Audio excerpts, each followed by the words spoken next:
Have you thought that perhaps Europe isn't doing much better economically and beyond?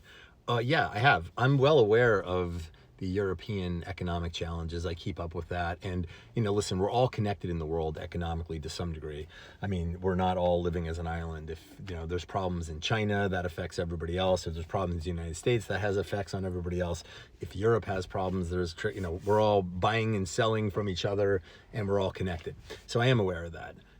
But it's a different level of problem. When we're talking about beyond economics, we're not just talking about economics here. We're talking about society, the foundation of the country, and an attack on it in the case of the United States. So you might feel like you're fighting for your life in Europe, constitutionally.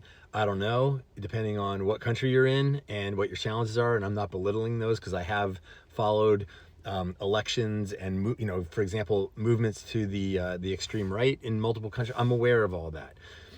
Are your citizens being knocked down and bagged in the street? Your citizens, not your immigrants. Are they being taken off to secret camps and prisons and things like that? In some cases, flown out of the country. Is that happening? Because then we can talk. But is your constitution, that is the foundation of your country, being ignored by your elected leaders? Is that happening? Okay, so if it's not happening, then maybe you can't relate to the current problems in the United States.